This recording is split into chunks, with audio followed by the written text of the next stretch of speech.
bienvenidos al módulo 2. En este módulo vamos a analizar dos cuestiones bien marcadas. Por un lado, las situaciones particulares con relación al agotamiento de la vía administrativa. Ustedes van a detectar que las instituciones que vamos a estudiar son justamente excepciones a lo que habíamos visto en el módulo 1 en cuanto a la forma de agotar la vía administrativa. Y en la segunda parte de este módulo vamos a analizar cuáles son los diferentes mecanismos de participación ciudadana y cómo podemos lograr el control judicial de las decisiones que se dan dentro de ese procedimiento. Repasemos nuevamente los objetivos. Advertir las consecuencias jurídicas de la demandabilidad del Estado en el Estado de Derecho y sus fundamentos políticos y constitucionales con el objeto de dominar las herramientas de tutela de las diversas situaciones jurídicas administrativas de los administrados. Comprender los procesos administrativos mediante el estudio de principios y normas que los regulan, interpretación de los antecedentes locales y comparados que influyeron en su configuración, evolución y las diferentes sistematizaciones de casos. Desarrollar habilidades en el manejo de ese tipo de herramientas y de diferentes procedimientos de acuerdo a la situación jurídica subjetiva. Identificar el contenido del derecho procesal constitucional y el diseño de la jurisdicción nacional. Reconocer los diversos mecanismos de control de constitucionalidad tanto a nivel nacional como provincial y comprender la dinámica de las herramientas procesales previstas en nuestro sistema jurídico a la fines de la protección de derechos constitucionales tanto individuales como colectivos. Ingresando ya de lleno entonces en el módulo 2, veamos y nos ubiquemos dentro del esquema general de la materia de derecho procesal público. Vimos en su momento que el derecho procesal público está compuesto por dos partes bien marcadas, el derecho procesal administrativo y el derecho procesal constitucional. En el caso del derecho procesal administrativo, que es el que seguimos analizando dentro de este módulo, es el que estudia el proceso administrativo tanto en la nación como en la provincia. En el sistema contencioso administrativo nacional y provincial, como habíamos dicho, existe una regla general de agotamiento de la vía administrativa y de cumplimiento de plazos. Sin embargo, hay regulaciones específicas que escapan esas reglas y justamente esas regulaciones van a ser el objeto de estudio en el presente módulo, que va a tener como objetivos entonces reconocer las situaciones particulares previstas por el ordenamiento para enjuiciar de determinados actos de la administración pública e identificar los diversos mecanismos de participación ciudadana en las decisiones estatales, que esto se adentra dentro de lo que se considera actualmente como democracia participativa. Entonces, el acceso a la jurisdicción contencioso administrativa que vamos a ver en este módulo es aquella relativa a los procedimientos que deben llevarse frente a los entes reguladores de los servicios públicos, tanto a nivel nacional como provincial, como aquellos actos de naturaleza tributaria, como los que se corresponden con la democracia participativa. Con relación a los actos administrativos de naturaleza tributaria, ustedes deben tener en cuenta que la situación varía tanto a lo que es a nivel nacional como provincial. En los casos del nivel nacional, toda esta cuestión se desarrolla frente a la Administración Federal de Ingresos Públicos y ustedes deben distinguir los mecanismos procedimentales y procesales que deben utilizar de acuerdo de nuevo a cómo se manifiesta la administración dentro de lo que ustedes han visto en la materia de derecho tributario. Entonces, pueden advertir en el esquema que si la AFIP lo que dicta es un acto administrativo por el cual determina de oficio un tributo, por ejemplo, frente a la omisión de realizar una declaración jurada, el administrado puede optar para interponer dentro de los 15 días, por un lado, un recurso de reconsideración ante el superior de la AFIP, o interponer una apelación ante el Tribunal Fiscal de la Nación, siempre que el monto objeto de la determinación de oficio sea superior a los 2.500 pesos. Tienen que tener en cuenta que en el caso de elegir la reconsideración ante el superior y obtener una respuesta negativa, luego de ello deben interponer una demanda de repetición, pero deben cumplir con el pago previo. Es decir, antes de interponer esa demanda de repetición, deben pagar el monto de la determinación de oficio para luego iniciar una acción judicial de repetición de tributos. Es importante tener en cuenta que en virtud de lo establecido en el artículo 32 de la ley 19.549, de la ley de procedimientos administrativos, en esos casos no es necesario hacer reclamo administrativo previo antes de la demanda de repetición, sino que se puede acudir directamente a sede judicial. En el caso de escoger la opción de ir ante el Tribunal Fiscal de la Nación, que es un organismo administrativo, no es un órgano dependiente del Poder Judicial, sino que está dentro de la administración, la interposición de esa apelación produce efecto suspensivo, por lo tanto, del pago de gravamen. En el caso en que obtengan un rechazo de la apelación ante el Tribunal Fiscal de la Nación, queda inhabilitada para interponer ante la Cámara Federal un recurso de apelación limitada, y en este supuesto también existe la exigencia del pago previo, de lo que se llama el principio solve repet, pague y después repita, que, como habrán leído en el material, ha sido considerado constitucional tanto por la Corte Suprema de Justicia de la Nación como el Tribunal Superior de Justicia de aquí de la provincia de Córdoba.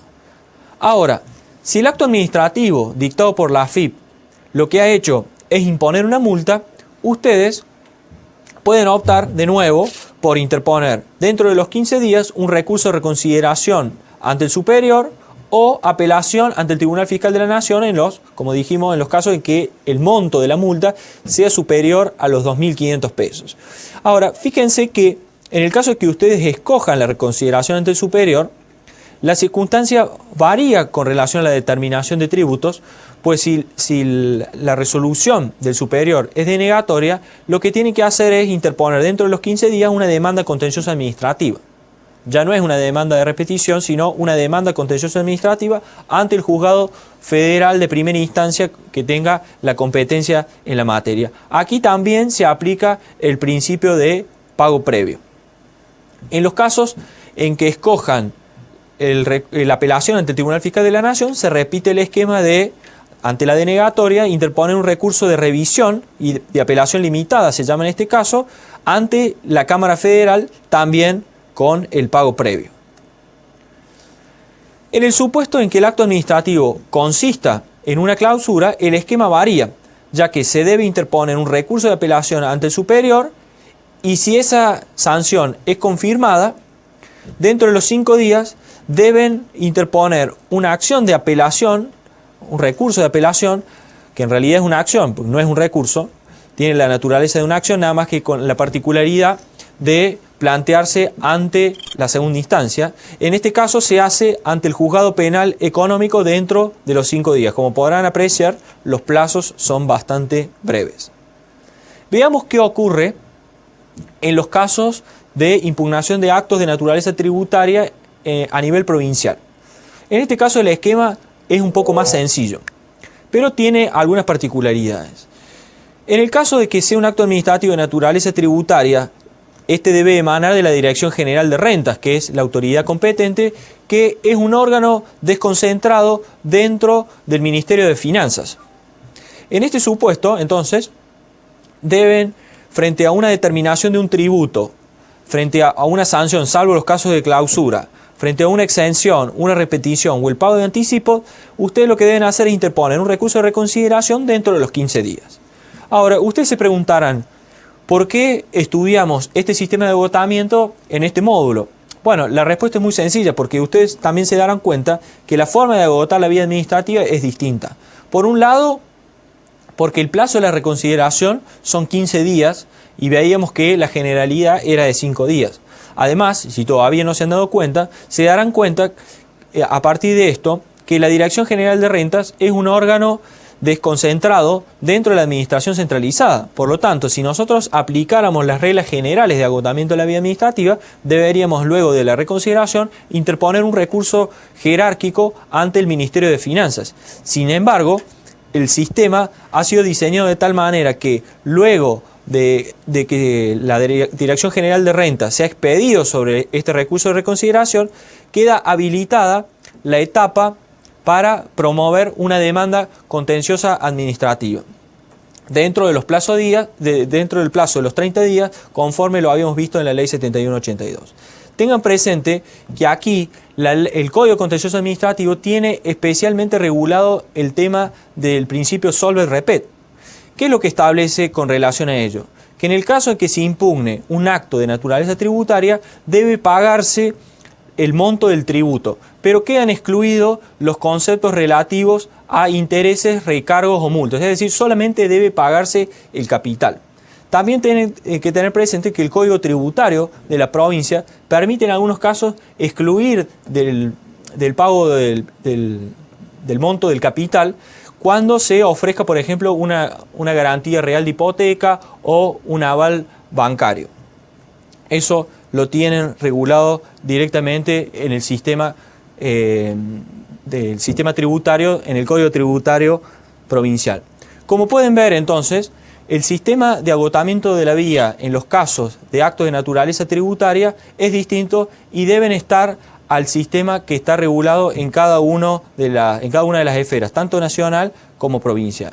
Ahora, fíjense también que en esta unidad tratamos los supuestos de actos de naturaleza contractual. ¿Qué significa esto?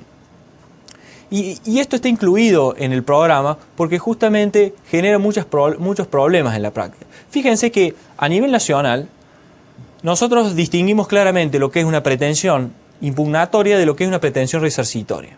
Entonces, si durante la ejecución de un contrato se presenta algún inconveniente de tipo patrimonial, a nivel nacional lo que deberemos hacer es un reclamo administrativo previo y a partir de allí generar una demanda por cobro de pesos.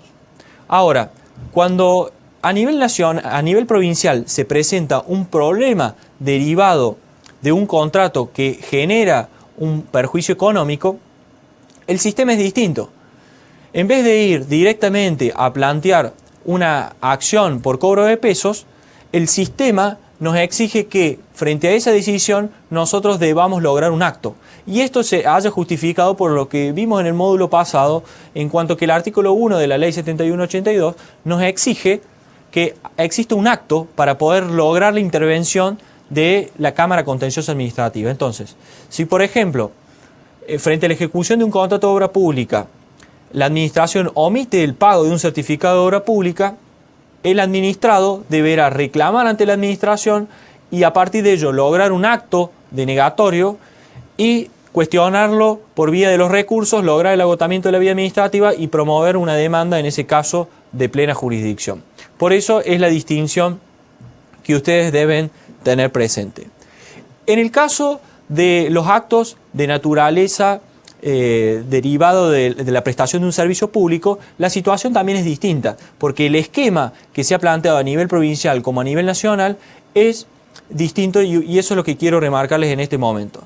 En el sistema provincial tenemos un solo ente regulador de los servicios públicos que tiene a su cargo el control de diferentes aspectos dentro de la actividad que realizan los diferentes usuarios. Por ejemplo, tiene el control de todo lo que tiene que ver con el agua potable, con el transporte interurbano, con la recolección de residuos y todo lo que es el sistema de acceso a Córdoba por autopista.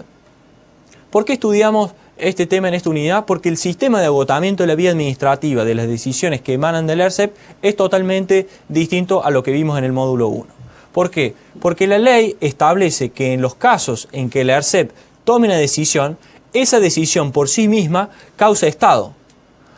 Veíamos en el módulo 1 que todas las decisiones en Córdoba debían ser objetos de reconsideración y luego de objeto de recurso jerárquico en el caso que fuera necesario. Por eso es que en esta unidad deben tener presente lo siguiente. Frente a una decisión del ERCEP, la misma causa de estado. No hace falta interponer recursos de reconsideración. Si usted interpone recursos de reconsideración, se les van a vencer los 30 días que están previstos en la Ley 7182 para iniciar la demanda. Por lo tanto, una vez que se le notifica la decisión del ERCEP, el acto causa estado y ustedes quedan en condiciones dentro de los 30 días de promover la demanda contenciosa administrativa. A nivel nacional, la situación es totalmente distinta, porque no tenemos un solo ente regulador de los servicios públicos, sino que por cada servicio tenemos un ente regulador que tiene su propia regulación y su propia forma de agotamiento de la vía administrativa, lo cual genera muchos inconvenientes para los justiciables. Fíjense, por ejemplo, en materia de gas tenemos el ENARGAS, en materia de electricidad tenemos el ENRE, en materia de telecomunicaciones tenemos la Comisión Nacional de Comunicaciones, en materia de aeroportuaria tenemos el ORSNA. Entonces, ¿cuál es la conclusión? Ustedes deberán estudiar en cada caso concreto la normativa que regula cada uno de esos entes reguladores para advertir de qué manera se agota la vía administrativa. Analicemos cuáles son los dos casos más importantes antes de finalizar con esta parte. En el caso del ENRE, como en el caso del ENARGAS, sus decisiones pueden ser cuestionadas mediante recurso de reconsideración. Recuerden que a nivel nacional es optativo, mediante recurso de alzada, que también es optativo. Y en el caso de que ustedes deciden directamente ir a sede judicial, lo que deben hacer es interponer una demanda, que en realidad se llama recurso judicial, directamente ante la Cámara Contencioso Administrativa de Buenos Aires, para que entienda directamente en esa controversia. Como ven, nos salteamos la primera instancia y promovemos un recurso judicial directamente ante la Cámara Federal, lo que hace particular este sistema. Con esto termino con este bloque y los espero en el bloque siguiente.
Continuando con el tratamiento de este módulo, en este bloque 2 vamos a seguir analizando los diferentes mecanismos excepcionales de agotamiento de la vía administrativa que tenemos tanto a nivel nacional como provincial.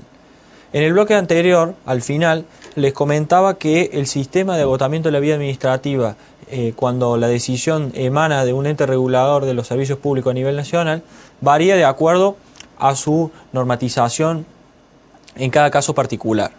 Entonces, les decía allí que hay que ver cuál es el ente regulador que está interviniendo para saber qué normas se aplican y por lo tanto cómo se agota la vía administrativa. Los casos paradigmáticos son, como también les decía allí, son los casos de los entes reguladores de servicios públicos del gas y de la electricidad. Pues cuando se privatizaron los servicios allá por la década del 90, se previeron mecanismos de impugnación de sus decisiones distintos a los que rigen la generalidad de los casos. Entonces, las decisiones del ENARGAS como del ENRE se pueden cuestionar a través de recursos de reconsideración. Presten atención que le estoy hablando del verbo poder, es decir, que es facultativo. También se puede interponer recurso de alzada, siendo este también optativo. Y luego de ello, o directamente, interponer una demanda judicial ante la Cámara Federal en lo contencioso administrativo federal de la Ciudad Autónoma de Buenos Aires, que tenga competencia para el caso, donde ustedes van a interponer entonces una demanda judicial que recibe el nombre de recurso directo en los marcos regulatorios del gas y de la electricidad, y deben hacerlo dentro de los 30 días. Bien, continuando entonces con el desarrollo de este módulo, vamos a pasar entonces a lo que es la segunda parte y vamos a analizar lo que es el procedimiento de audiencias públicas. Tanto la audiencia pública como el sistema de acceso a la información pública responden a una nueva impronta que se está dando en todo el mundo y en la mayoría de los sistemas del derecho comparado, que es lo que se llama normalmente como la democracia participativa. A estos dos institutos se suman otros, como puede ser la gestión de intereses o el lobby, o la participación en la elaboración de reglamentos, o diferentes sistemas que existen en otros países, como son los documentos de consulta y demás. Lo importante de todo esto es que en este nuevo modelo de administración pública, en este nuevo modelo de democracia participativa, son los ciudadanos o los usuarios los que van a participar en la formación de las decisiones del Estado y por lo tanto en caso de obtener resultados insatisfactorios, luego podrán cuestionarlos judicialmente. También es importante tener en cuenta que estos nuevos mecanismos de democracia participativa están íntimamente ligados a lo que son las convenciones tanto de la Organización de Naciones Unidas como de la OEA en materia de corrupción, es decir, convenciones anticorrupción. Pues estas dos convenciones que tienen jerarquía constitucional en nuestro sistema a partir del artículo 75, inciso 12, exigen todas estas clases de mecanismos para evitar la corrupción, que como ustedes saben en nuestro país es muy elevada. De acuerdo a las últimas mediciones de Transparencia Internacional, Argentina se ubica siempre por arriba del puesto número 100 en nivel de transparencia. La participación de los ciudadanos en la realización de la actividad administrativa permite un mayor control y por lo tanto determina una mayor transparencia en el ejercicio de la función pública y en el manejo de los gastos públicos. Como les decía, entonces, hemos escogido para tratar en esta oportunidad dos de esos mecanismos y uno de ellos es el que abordaré seguidamente, que es el relativo a la audiencia pública, es decir, un proceso de audiencia pública. Analicemos cuáles son sus etapas. Las etapas de la audiencia pública comienzan con la convocatoria. Es muy importante que la convocatoria, como todos los actos que se lleven adelante después, tengan una amplia publicidad, pues justamente eso es lo que permite una mayor participación ciudadana y por lo tanto un mayor control. Entonces, la audiencia pública comienza con un acto administrativo que es de convocatoria de la audiencia y que se va a realizar en aquellos casos en que este mecanismo sea obligatorio. Por ejemplo, en el ámbito del ERCEP se prevé la obligatoriedad de la audiencia pública en aquellos casos en donde se va a realizar un aumento tarifario.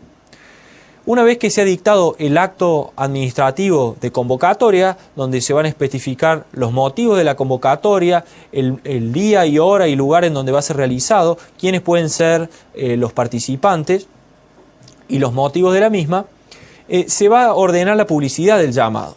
La publicidad del llamado debe realizarse obligatoriamente en diarios que tengan tirada, en mecanismos televisivos, todo ello en base a lograr la mayor concurrencia de participantes en este procedimiento. Una vez que los interesados han tomado conocimiento de la realización de este procedimiento administrativo, se dispondrá también en el llamado un lugar y hora para realizar la inscripción.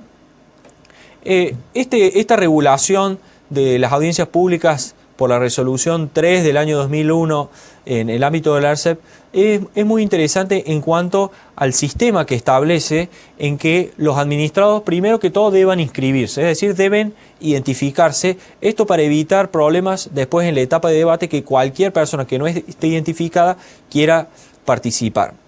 También es importante que quien decide participar en la audiencia pública especifique cuáles son los cuestionamientos o los problemas o inconvenientes que plantea la circunstancia que está discutida dentro del ámbito de la audiencia pública. Es común también que se exija que las preguntas a realizarse a los diferentes jugadores del servicio se hagan por escrito, de modo tal de que se puedan filtrar todas aquellas preguntas que son descalificantes, que son agraviantes o que son repetidas.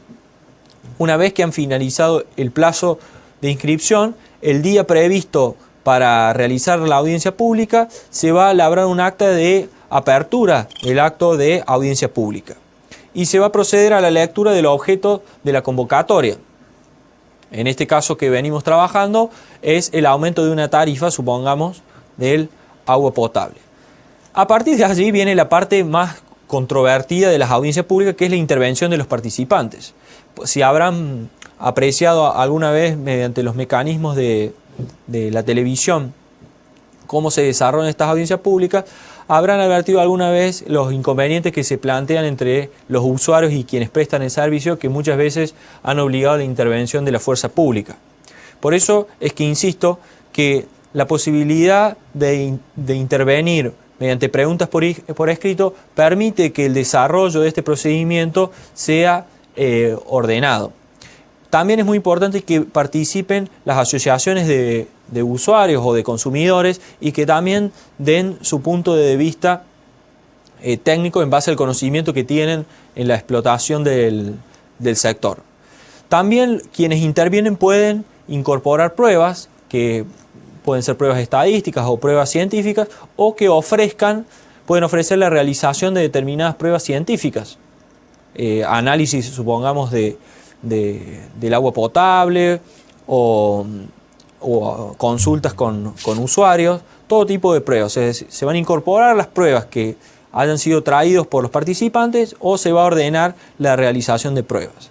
Una vez que toda esa tarea ha sido finalizada, se va a proceder a lo que es la valoración de pruebas por el interesado, una especie de alegato, es decir, todos aquellos que hayan intervenido en este procedimiento podrán valorar las pruebas y las diferentes intervenciones, ya sea de los usuarios, de consumidores, del defensor del pueblo, de quien corresponda.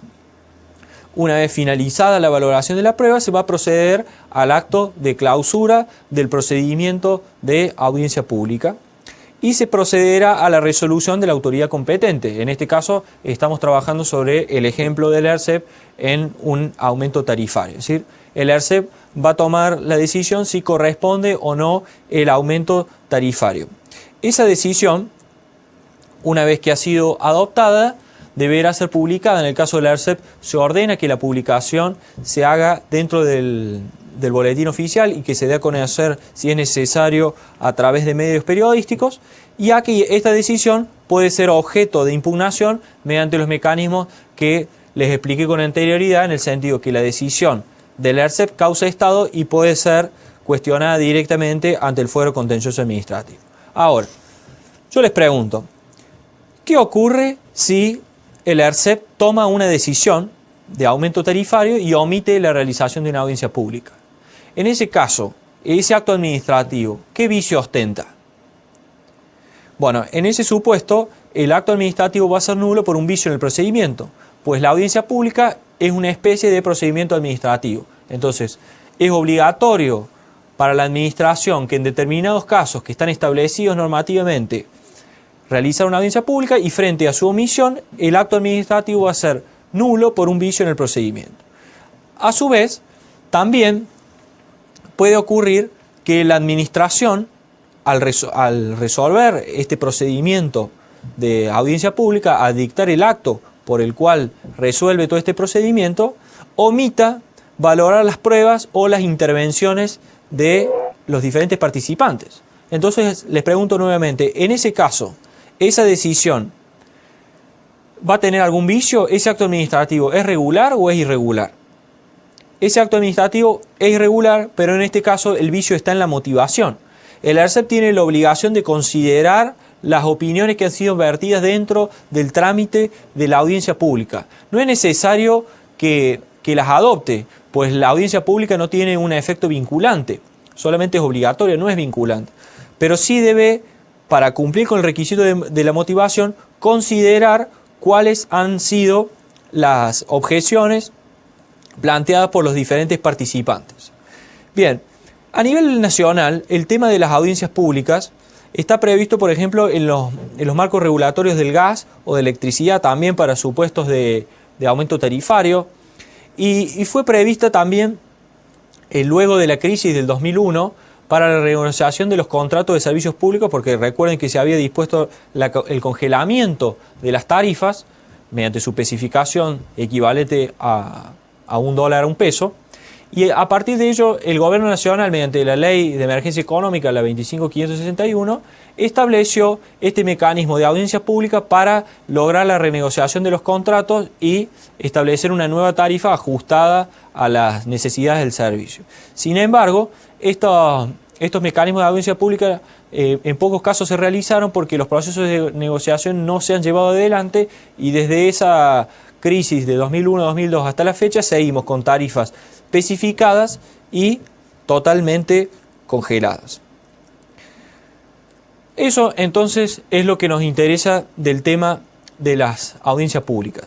Fíjense que la jurisprudencia ha sido muy estricta en la valoración de los recaudos que deben realizarse previo al dictado de un acto administrativo que exige la realización de una audiencia pública. Por ejemplo, la Corte Suprema declaró la nulidad de una resolución en tanto que la Secretaría de Comercio había omitido, antes de establecer un aumento en los aranceles tarifarios con relación a la importación de calzado de Brasil, omitió la realización de una audiencia pública, y en el caso Adidas y otros, estas empresas que se dedican a la producción de calzado deportivo interpusieron un amparo y la Corte declaró la nulidad de ese acto administrativo por haberse omitido la realización de la audiencia pública. También ha habido otros casos en donde el defensor del pueblo ha promovido demandas planteando la nulidad de decisiones que disponían aumentos tarifarios por omitir la realización de audiencias públicas. En estos casos siempre tienen que tener presente, entonces, como les dije, que estamos en presencia de actos administrativos que tienen un claro vicio en el procedimiento.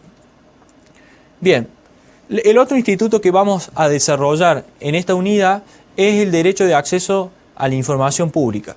¿Se acuerdan cuando veíamos en el primer módulo el cuadro sobre las situaciones jurídicas subjetivas? Yo les comentaba que en los casos de intereses simples, el interesado, el administrado, solamente tenía interés en la buena marcha de la administración y por lo tanto solo quedaba habilitado para interponer una denuncia administrativa.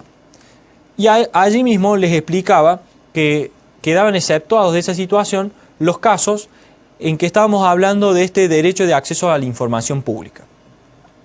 El derecho de acceso a la información pública es un desprendimiento de la publicidad de los actos de gobierno y es una institución que viene desarrollada desde hace mucho tiempo en otros países. De hecho, hay una directa relación entre lo que es corrupción y acceso a la información pública. Está comprobado que todos los países que tienen leyes de acceso a la información pública tienen niveles de corrupción mucho más bajos.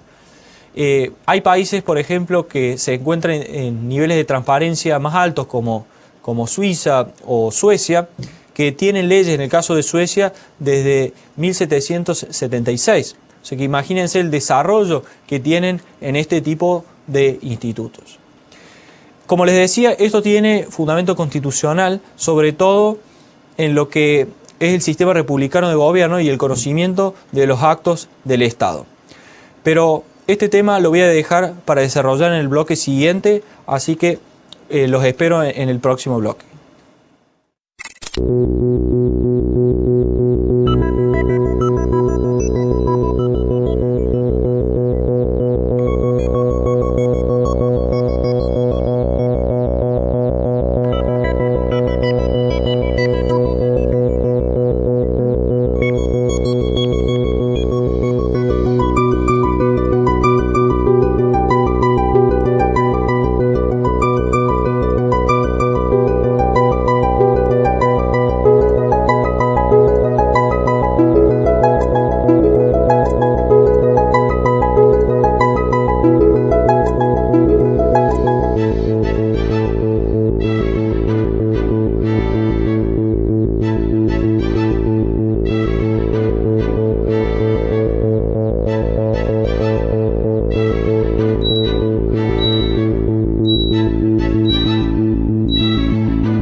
Continuando con este segundo módulo, en este tercer bloque vamos a continuar con el desarrollo del tema relativo al derecho de acceso a la información pública.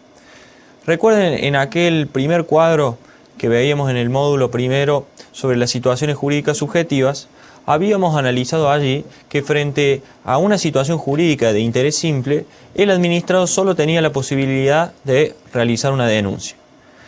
El derecho de acceso a la información pública justamente constituye una excepción a esa posibilidad, en tanto que cualquier ciudadano, ya veremos bien en precisión esta cuestión, puede solicitar a la administración pública el conocimiento de la información que ella misma detente o de aquella información que tengan sujetos privados que tengan una cierta ligazón con el Estado, que también ya la vamos a detallar.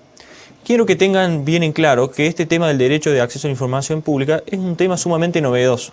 De hecho, son pocas las universidades del mundo que, dentro de sus planes de estudio, sostienen el desarrollo de este instituto, ya que este instituto es una correlación de la democracia participativa, por lo tanto es muy importante que tengan algunas precisiones sobre estas cuestiones, por ser este un tema que va a tener mucho desarrollo en el futuro.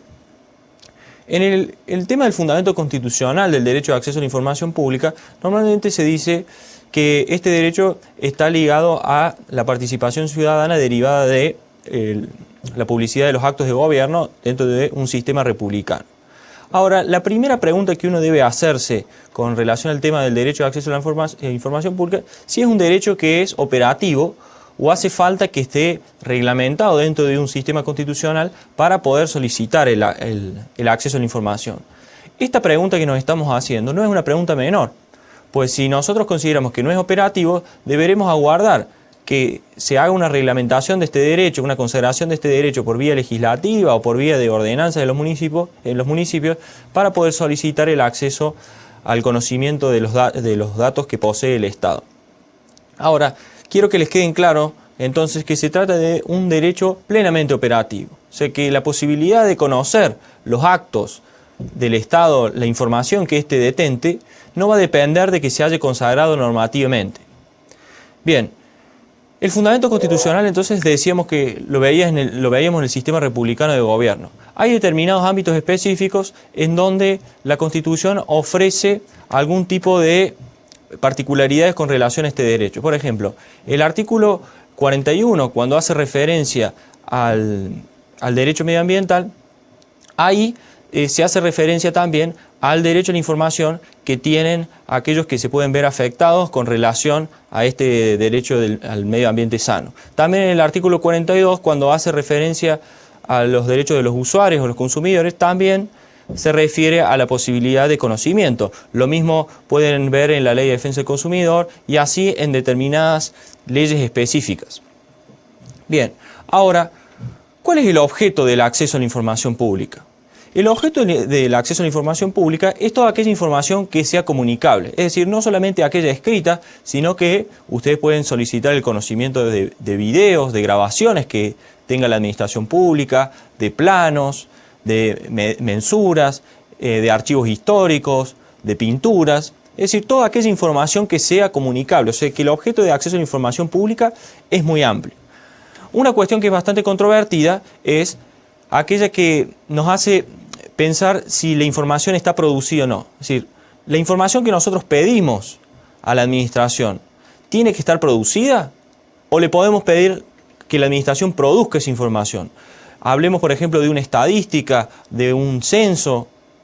Yo creo que la respuesta a ello va a depender mucho de la regulación normativa que esté establecida y también va a depender de la particularidad que nosotros estemos solicitando. No podemos poner a trabajar a la administración para que nosotros tengamos una determinada información si a la administración le va a llevar mucha tarea conseguir esa información o producirla. Ahora, si es una información relativamente sencilla, no veo inconveniente para que la administración se ponga a trabajar para solicitar. Piensen, por ejemplo, que nosotros podríamos pedirle a la administración pública, a un determinado ministerio, que nos informe cuántas personas mayores de 40 años trabajan, o cuáles son sus salarios, o qué porcentaje de mujeres trabajan, o qué porcentaje de mujeres casadas trabajan. Me parece que es una información relativamente sencilla y no veo ningún inconveniente para que la administración la otorgue.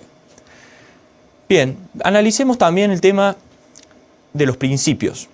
¿Cuáles son los principios que rigen este procedimiento de acceso a la información pública? El primer principio que ustedes tienen que tener en cuenta es el principio de veracidad.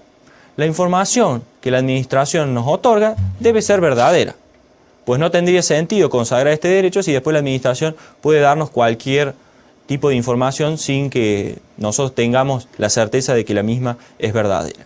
Otro principio es el de la completitud, que se relaciona directamente con lo que hablábamos recién en cuanto a la posibilidad que tiene la administración de decirnos, no, mire, esa información que usted nos está pidiendo no la tenemos porque debemos producirla, por lo tanto no se la puede otorgar. En ese caso, entonces, la información que la administración nos da sería parcial. Con esto también está íntimamente ligada las limitaciones, pues puede ocurrir que solicitemos una información al Estado que, por ejemplo, esté clasificada por motivos de inteligencia o de seguridad nacional. Entonces, en ese caso, si bien rige el principio de la completitud, la administración podrá, excepcionalmente, darnos la información de manera parcial. Otro principio que debe quedar bien en claro es el principio de la gratuidad. No pueden exigirse el pago de tasas, de contribuciones o de cualquier emolumento que se le exija al administrado para brindarle la información, sino que esta debe ser otorgada de manera gratuita. Ahora bien, ello no impide que la administración les cobre un determinado monto de dinero por la producción de la información. Por ejemplo, si ustedes necesitan fotocopias o la realización de un determinado plano. Bien, además de esos principios que son propios del derecho de acceso a la información pública, existen los típicos principios de cualquier procedimiento administrativo, es decir, la oficialidad, es decir, que debe ser la administración la que debe desarrollar, una vez que ustedes solicitan la información, debe ser la administración la que procure desarrollar todo el trámite para que ustedes puedan conseguir la información, es decir, no rige el principio de instancia de parte, sino solamente al momento de pedirlo. Rige, por supuesto, el principio de legalidad en cuanto a que la administración queda vinculada por la normativa que la regula y no puede apartarse de ella ni declararla inconstitucional. Este último aspecto ya lo veremos más adelante. También rige el principio del debido proceso, porque muchas veces la información puede ser solicitada por el administrado con un fin instrumental. Supongamos, yo me he presentado para participar en un concurso o quiero presentarme para participar en un concurso docente en una universidad nacional y no conozco la reglamentación. Entonces, para poder ejercer mi derecho a participar en ese concurso necesito tener el reglamento del concurso. Entonces, a través de este mecanismo de la información pública, solicito que se me brinde la información acerca de cuál es la normativa que rige el concurso. Otro ejemplo podría ser en aquellos supuestos en donde yo estoy siendo objeto de un sumario y necesito conocer cierta normativa a los fines de ejercer mi derecho de defensa. Ustedes estarán pensando también, y con cierta lógica, que este derecho en muchos casos puede ser mal utilizado. Por ejemplo, para obtener perfiles de consumidores, para acceder a determinada información que le pueda dar a una empresa un cierto conocimiento del mercado. Bueno, para eso van a funcionar después las limitaciones y por eso tiene que quedar en claro también que es muy importante la casuística en este tipo de cuestiones. Pasemos ahora a analizar el tema relativo a la legitimación. Es decir, ¿quiénes son los sujetos legitimados tanto para solicitar el acceso a la información pública como para ser objeto de acceso a la información pública? Entonces, allí dividimos en legitimación activa y legitimación pasiva. ¿Quiénes son los legitimados activos entonces?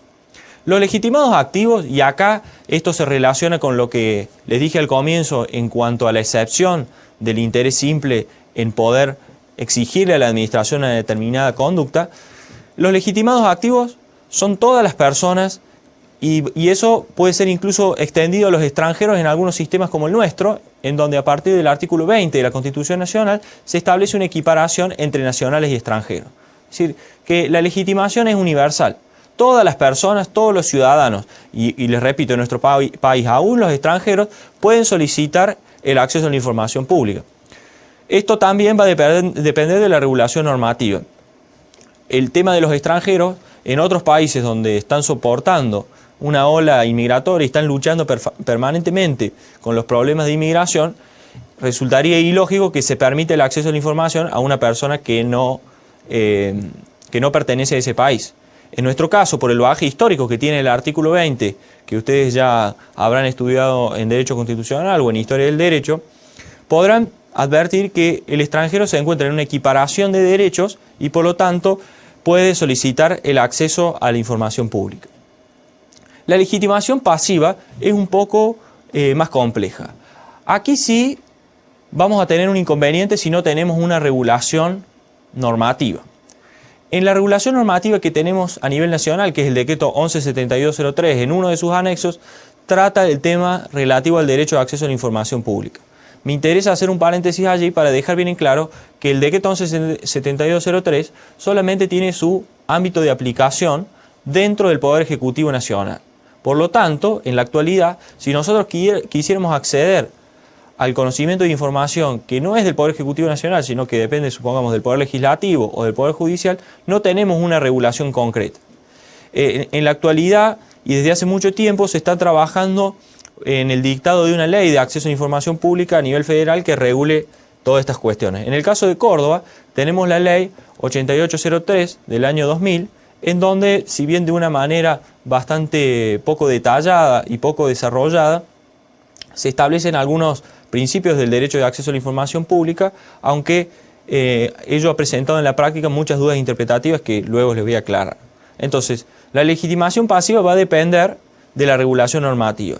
En el ámbito del decreto 117203 se establece una legitimación activa bastante amplia, es decir, pasiva, perdón. Se puede requerir el acceso a la información pública tanto a las personas jurídicas públicas estatales, no estatales, como por ejemplo los colegios profesionales, e incluso a las empresas privadas o cualquier sujeto privado, siempre y cuando reciban un aporte estatal, ya sea a través de un subsidio o cualquier otra forma de fomento, incluso a aquellos prestatarios de servicios públicos que, por ejemplo, detenten un bien de dominio público o que les haya sido concedido el préstamo o el uso o el comodato de un bien de dominio público.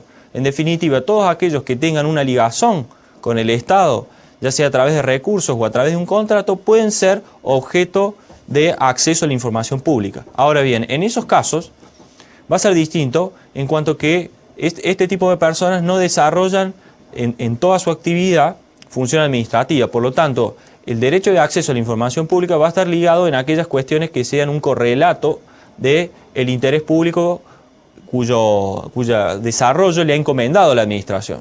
Si no, de lo contrario, se va a violar el derecho a la intimidad o el secreto que pueda existir en su actividad.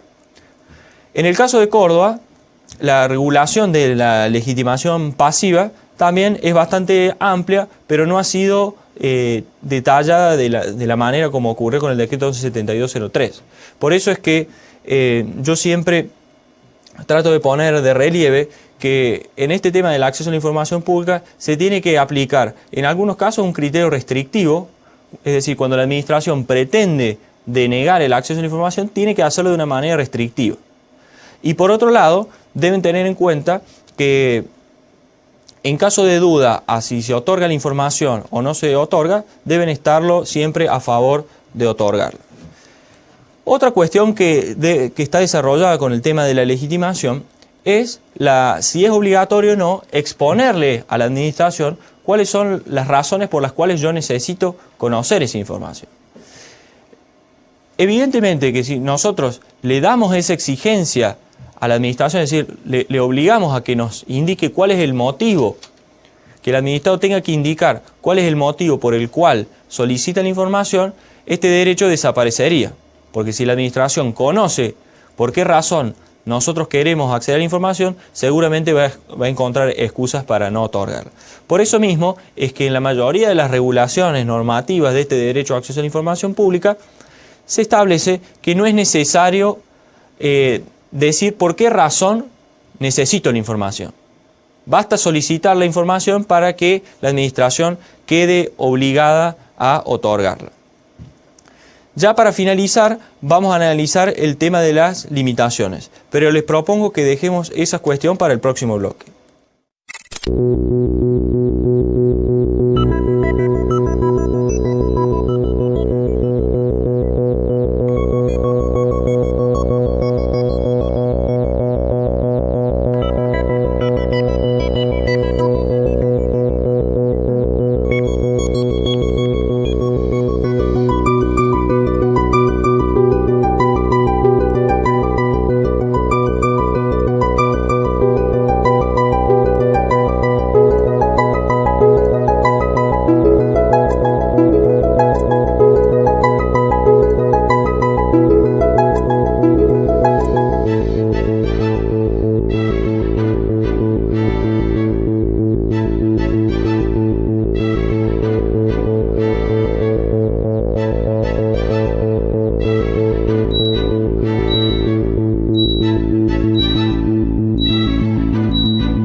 Bueno, vamos a continuar entonces con el desarrollo del derecho de acceso a la información pública en este último bloque del módulo 2. Habíamos quedado en desarrollar el tema relativo a las limitaciones. Es normal que ustedes, al estudiar Derecho Constitucional, se les haya quedado grabada la frase de que los derechos no son absolutos y que por lo tanto son relativos y que a partir de ellos son objeto de reglamentación. Bueno, a esa famosa regla no escapa el derecho de acceso a la información pública. Por lo tanto, a este derecho de acceder al conocimiento de los actos del Estado se le pueden establecer ciertas limitaciones.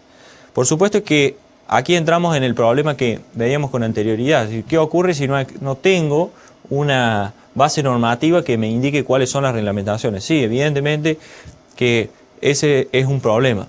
Por ello es que todas las normativas que regulan este derecho establecen ciertas limitaciones que los vamos a clasificar de acuerdo si las mismas obedecen a interés público o si están ligadas a cuestiones de interés privado. Supongamos, ¿por qué podría limitarse el derecho al acceso a la información pública por razones de interés público? Pensemos.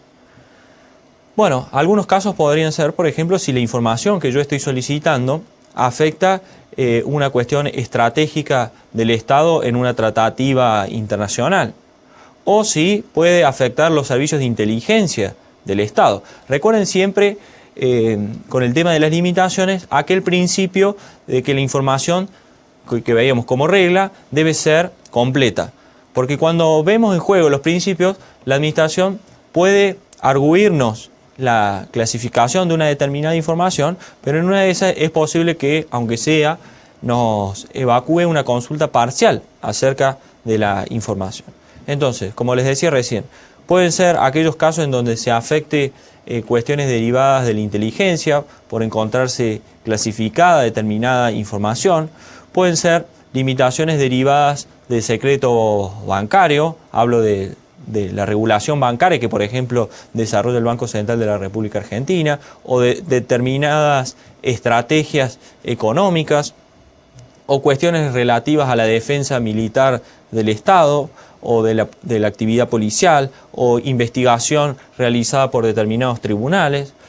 Todas estas cuestiones pueden hacer que en determinados casos el Estado entienda que no corresponde el conocimiento de la información. Ahora, las limitaciones siempre, como les había dicho antes, deben ser interpretadas restrictivamente.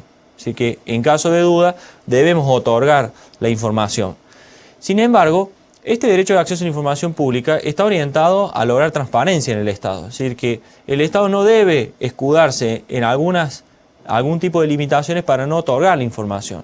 Porque justamente lo que estamos tratando es que el Estado sea como una especie de caja de cristal que funcione de una manera transparente, de modo tal de que nosotros, los ciudadanos, podamos controlar el desarrollo de la actividad. Por lo tanto, no hay ningún inconveniente, no debería haberlo, aunque en algunos casos el Estado se ha denegado, a que, por ejemplo, nosotros sepamos cuál es el sueldo que recibe un determinado funcionario, o cuál es el promedio de dinero que se gasta en un determinado sector, o que nos aseguren cuánto cuesta la realización de una determinada obra pública, o quiénes son los contratistas del Estado. Como verán, son todas cuestiones que nadie debería esconder.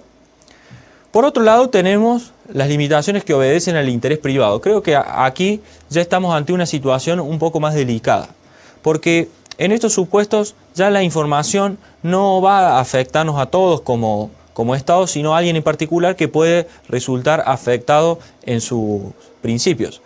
Recuerdo hace unos años se dio el caso en donde una asociación solicitó la información a un registro civil de una determinada provincia acerca de si los hijos de la que por entonces era gobernadora, para tener conocimiento si los hijos de la gobernadora eran adoptados. Como verán, aquí hay una confusión en cuanto al acceso a la información, pues no se trata de una información que es pública. ¿A ustedes les parece que eso es una información pública? No, es privada y afecta, en este caso, a menores de edad que, en teoría, habían sido adoptados. Después van a ver que muchas de las limitaciones del acceso a la información pública pueden estar ligadas a cuestiones de intimidad. Yo puedo tener el conocimiento del acceso a determinada información siempre que no afecte la intimidad de una persona. Por ejemplo, si una persona está siendo objeto de una investigación, de un sumario, si yo conozco lo que se está investigando en ese sumario, estoy violando su intimidad y aún podría estar violando su derecho de defensa. Ahora bien, ustedes se estarán preguntando qué relación tiene estas limitaciones derivadas del interés privado con el tema del habeas data. Y esto, aunque el tema del habeas data lo desarrollaremos en otro módulo, es importante ir haciendo algunos puntos de anclaje con esta cuestión. Primero, en el habeas data lo que yo me propongo es tener un conocimiento de información que está vinculada con mi persona. O sea, es información personal. Pretendo conocerla y luego modificarla, suprimirla o declararla confidencial. En cambio, en el derecho de acceso a la información pública, yo pretendo tener conocimiento de información que es pública, no que es privada. También es importante tener en cuenta la cuestión relativa a la legitimación. La legitimación, como veremos en el habeas data, le corresponde a quien es afectado, a sus sucesores universales y también a las personas jurídicas. En cambio, vimos que el acceso a la información pública en cuanto a su legitimación establece un patrón amplísimo. Todas las personas, y vimos que también en nuestro derecho puede ser los extranjeros. También pueden limitarse el derecho de acceso a la información pública por otras razones de interés privado, como puede ser el secreto profesional, el secreto sacerdotal, y esto relaciónenlo con lo que veíamos en cuanto a los legitimados pasivos. Pues supongamos que una determinada empresa tiene un subsidio, quedaría dentro del marco del decreto 117203, sujeta al acceso a la información pública. Ahora, el conocimiento de la información pública no puede llevarme a mí a violar, por ejemplo, su secreto industrial. Tampoco podría solicitar el acceso a la información pública para tener un conocimiento sobre la labor que desarrolla una determinada empresa del Estado o sociedad del Estado que tiene a su cargo un desarrollo industrial. Pues eso afectaría el derecho de su intimidad y en cuanto a su desarrollo económico. Ahora, yo creo que en los casos de interpretación restrictiva debemos hacer una diferenciación. Cuando esté en duda otorgar la información o hacer lugar a una limitación derivada del interés público, yo creo que la administración y oportunamente el juez deben otorgar la información. Ahora, cuando el juez o el administrador está en duda de otorgar una información porque puede afectar el interés privado, creo que debe estarse a la protección del interés privado.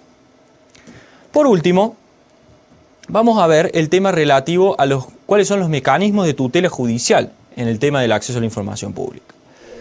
Y vamos a ir a las regulaciones específicas y a los diferentes supuestos que pueden presentarse. Yo voy y solicito el acceso a la información pública. Existen dos opciones, que la administración me lo otorgue, vamos a poner entonces tres posibilidades, que la administración me lo otorgue, que no me lo otorgue y me lo diga por escrito o que haga silencio.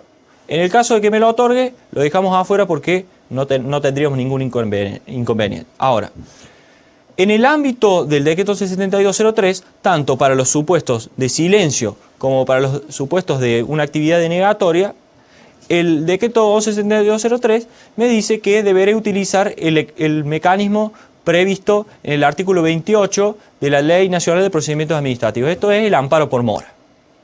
Y acá, ustedes que ya conocen cómo funciona el amparo por mora, se darán cuenta que esto presenta algunos problemas. En el caso de silencio, porque si yo le voy a pedir al juez un amparo por mora, ¿cuál va a ser el objeto de ese amparo por mora? El objeto de esa sentencia va a ser que el juez le ordene a la administración que dé la información. Y ven que el sistema del amparo por mora queda desbordado, porque normalmente el amparo por mora se utiliza para que el juez le ordene a la administración que dicte un determinado acto. Es decir, sirve para una obligación de hacer. El juez le impone una obligación de hacer. En cambio, en el ámbito del derecho de acceso a la información pública, lo que nosotros exigimos a la administración es una obligación de dar. Por lo tanto, estamos transformando este instituto de amparo por mora y por lo tanto este mecanismo no ofrece las respuestas adecuadas para ello. Fíjense que la cuestión se complica más aún en el caso en que la información es denegada. ¿De qué me sirve a mí iniciar un amparo por mora si la administración me ha denegado la información. En el caso de la provincia de Córdoba, la ley 8803 es más precisa en eso y creo que establece un sistema por lo menos más adecuado. Así hace una diferenciación y dice, en el caso de que sea silencio, funciona el amparo por mora. En el caso en que la administración haya denegado expresamente el pedido, lo que tiene que hacer quien solicita la información es articular una acción de amparo. Yo creo que el sistema más adecuado y seguramente va a ser el que se va a establecer cuando salga la ley de amparo que está en trámite en el Congreso de la Nación, va a ser directamente establecer una pretensión directa que me permita a mí accionar tanto en los supuestos de silencio como en los supuestos donde la información es denegada. Digamos, una pretensión autónoma de información, porque si nosotros utilizamos el amparo por mora, se nos van a presentar un montón de interrogantes. Si utilizamos el amparo común, se nos van a presentar también un montón de cuestionamientos derivados del artículo 43 en cuanto a que es un instituto que establece ciertas exigencias que no tengo por qué cumplir si lo que yo necesito es el acceso a la información pública.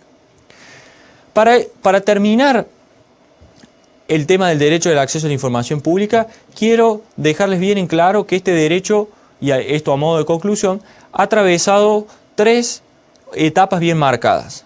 Por un lado, la etapa de oscurantismo, en donde el Estado no daba y no brindaba la posibilidad de conocer la información que manejaba. Después de allí y luego del desarrollo constitucional evidenciado en el siglo XX, ciertas constituciones en ciertos países empezaron a trabajar más intensamente sobre este derecho y pasamos a una etapa del derecho de acceso a la información pública que podríamos denominar clásico, que es este que yo les he expuesto en el cuadro de recién, es decir, la posibilidad que tiene el administrado de conocer la información a instancia de parte y que sea la administración la que luego se le otorgue. Sin embargo, desde algunos años, algunos países, y creo yo que en algunos años nosotros iremos hacia eso, estamos trabajando ya sobre un nuevo concepto del derecho de acceso a la información pública, que es la información positiva. ¿Esto qué significa? Que ya no es necesario que sea el administrado el que le solicite la información a la administración, sino que es la propia administración, de motu propio, la que tiene que poner en conocimiento de la ciudadanía toda la información. ¿Y a través de qué mecanismos? A través de los mecanismos que nos ofrece la tecnología, como pueden ser las páginas web. Por eso es que en los países donde ya se ha instrumentado el acceso a la información pública, se establece un mecanismo gradual de publicación de toda la información a través de las páginas web. Eso puede verse, por ejemplo, en el sistema de acceso a la información pública que existe en Uruguay o que existe en los países de Europa, donde ustedes pueden acceder vía internet al conocimiento de un montón de información que hace unos años había que solicitarla expresamente. Espero que la próxima regulación normativa que haya de este derecho consagre esta obligación de información pública positiva. Para terminar entonces con este módulo, quiero que queden claras las siguientes cuestiones. Existen algunos ámbitos de la administración pública en donde la forma de agotamiento de la vía administrativa es distinta. O sea que esto exige un recaudo adicional del abogado que trabaja con el derecho administrativo de verificar que en el sector donde está trabajando sea el agotamiento de la vía administrativa sea de una determinada manera y así poder cumplimentarlo. También tiene que quedar en claro que en Córdoba existe un solo ente regulador para varios servicios, mientras en la Nación existe un ente regulador por cada sector. Esto deben tenerlo en cuenta también por lo que les acabo de decir recién, porque cada sector a nivel nacional tiene un sistema de agotamiento de la vía que es totalmente distinto. También deben tener el mismo recaudo con los actos de administración tributaria, porque habrán advertido que en el ámbito nacional tiene un régimen distinto de acuerdo a cómo se manifiesta la administración y que este sistema nacional es totalmente distinto al sistema provincial. Por último, debe quedar en evidencia que tanto el procedimiento de audiencias públicas como el derecho de acceso a la información pública participan de este nuevo sistema de democracia participativa del Estado y que a eso tiene que orientar el nuevo desenvolvimiento de la administración pública. Con esto entonces damos por finalizado el segundo módulo, los veo en el módulo siguiente.